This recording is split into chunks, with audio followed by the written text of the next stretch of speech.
Chris, tell us about this case. What are some elements of assassination and murder? What? Lead, arsenic, and mercury?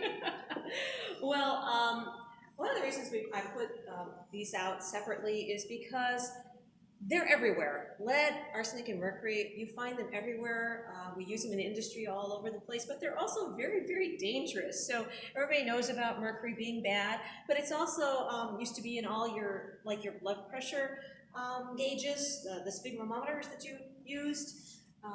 It was there. Mercury was also one of those things that in Victorian times when they were making felted hats, you had people with Mad Hatter's syndrome, which isn't funny at all, even though Alice in Wonderland makes it sound funny. If you want somebody to lose their hair, lose their teeth, drool, and have shakes and finally die from it, that's Mad Hatter's disease. So it wasn't anything nice at all.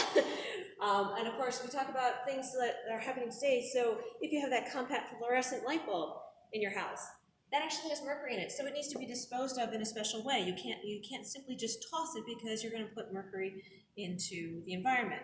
On the other side, it's kind of fun because mercury is one of those things, there's a little tin there.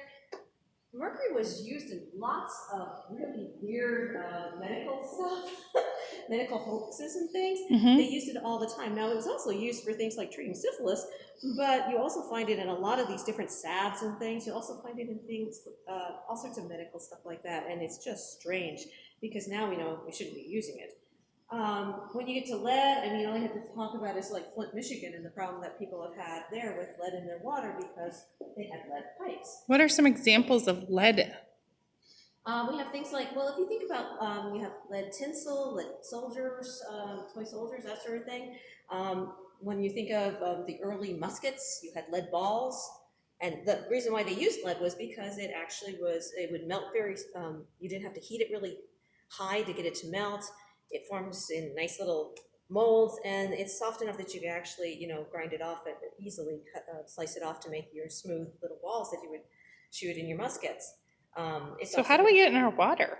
In our water, it's because they used lead pipes. Okay, got it. You also have lead in the water if you live in southwest Wisconsin, northeast Iowa. So there's some natural causes too. It's natural in those areas. In fact, that was the upper lead zinc area that used to be mined up by Galena. Galena is the town of Galena.